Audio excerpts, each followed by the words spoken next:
হাত মুষ্টিবদ্ধ করো, সমাজ থেকে সকল বৈষম্যের কবর রচনা করবার শপথ নাও। হে হতাশাগ্রস্ত জাতি, আসো আল কোরআনের কাছে, আমরা তোমাদেরকে মুক্তির বার্তা শোনাই, আমরা তোমাদেরকে সান্ত্বনার বাণী শোনাবো। আসো হাতে হাত রাখি, সমস্ত বৈষম্য, জুলুম, স্বৈরতন্ত্রের কবর রচনা করে আল্লাহর কোরআনের সমাজ গড়বার জন্য হাতে হাত রাখি। যদি ইনসাফ কায়েম না করা যায়, ইসলাম অনুসরণ করা যায় না, যদি বেইনসাফের বিরুদ্ধে লড়াই না করতে পারো, মিথ্যে মুসলমানিত্বের দাবি ত্যাগ করো। তুমি যদি ইনসাফের জন্য যুদ্ধ করতে না পারো, তুমি যদি বৈষম্যের বিরুদ্ধে লড়াই করার হিম্মত না রাখো, মুসলমানের মিথ্যা দাবি করা ভণ্ডামি ছাড়া কিছুই নয়।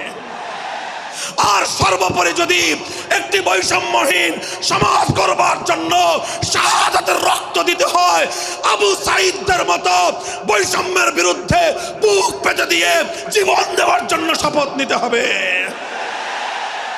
কোরআনে পাকের এক একটা আয়াত, কোরআনের এক একটা বিধান আল্লাহর জমিনে বাস্তবায়ন করার জন্য আমাদের জীবন যৌবনের বাজি লাগায় দিতে হবে, বাজি লাগায় দিতে হবে ইনশাআল্লাহ।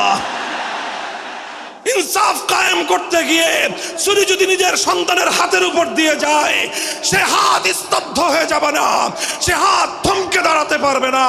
যেখান দিয়ে ইনসাফ যাবে সেখান দিয়ে ইনসাফকে চালিয়ে দিতে হবে। এই সমাজ, এই জমিন এখন বিপ্লবী চায়। সে বিপ্লব আব্রাহাম লিঙ্কনের আদর্শের বিপ্লব নয়, সে বিপ্লব কার্ল মার্কস, মাও সেতুং আর লেনিনদের বিপ্লব নয়। বাংলার মাটি আরেকটা বিপ্লব দেখতে চায়, সে বিপ্লব হবে আল কোরআনের বিপ্লব, সে বিপ্লব হবে ইসলামী সমাজ গঠনের বিপ্লব। সেই বিপ্লবের জন্য 2000 যুবক নয়, যদি 2 লক্ষ যুবকের তাজা বুকের শাহাদাতের রক্তের প্রয়োজন হয়, সে রক্ত দেওয়ার জন্য শহীদ ঈদগাহে কারা কারা জমায়েত হবে, কারা কারা জমায়েত হবে। হ্যাঁ, এটা শুধু কথার কথা না, শপথ। এটা কথার কথা না, শপথ। এটা অঙ্গীকার।